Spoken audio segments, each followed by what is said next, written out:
We got the coleslaw, we got the rolls, we got the butter.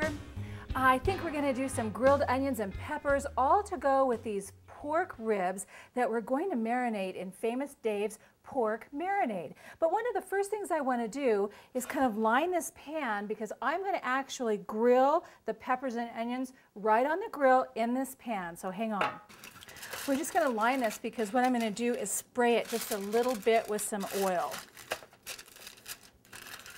And of course I have sweet onions, so they're going to be even extra good. I'm going to take a little bit of olive oil and drizzle it right over the top of these.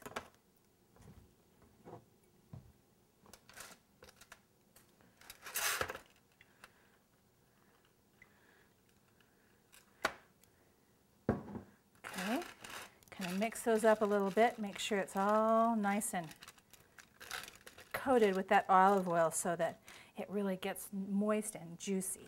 So now I got a trick to show you. You know the recipe with the Famous Dave's pork marinade? Well, what it actually tells you is to go ahead and put the pork marinade into a bag or onto a pan and marinate them for about a minimum of 2 hours. But I wanted to give us a head start. So what I did was this morning, I took these nice pork ribs, they're a country boneless pork rib, and I just simmered them in some water. You could use chicken broth or vegetable broth if you wanted to, for about 20 to 40 minutes, just depending on the size of the ribs. And that kind of gives you a head start. So you can put the pork marinade on it, let that sit for a while, and then put them onto the grill.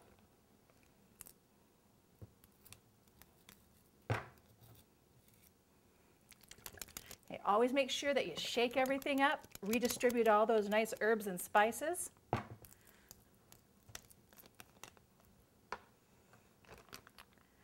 Pour it right on in here. Might as well use a bottle. Got a lot of ribs in here.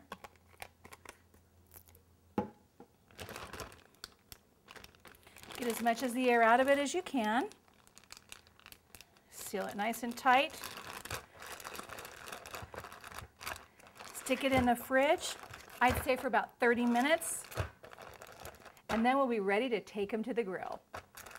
Okay, look, I've already put the vegetables right onto the grill.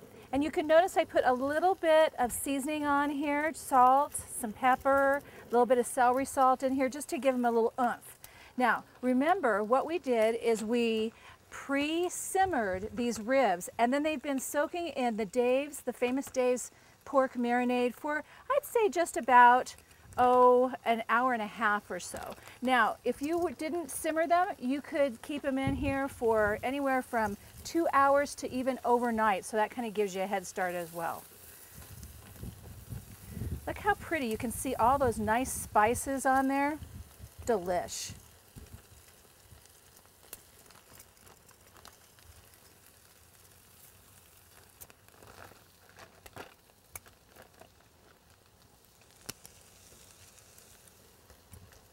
You could do like twice as many as you needed and then have these waiting for maybe, the next day or two. These would be great like cut up and put into an omelet because you have that extra flavor. Or you could cook them so long that they were falling apart and make like a pulled pork sandwich with them. Any way you do it, you're gonna win with this marinade. Okay, ready? I'm gonna shut this and let these babies cook.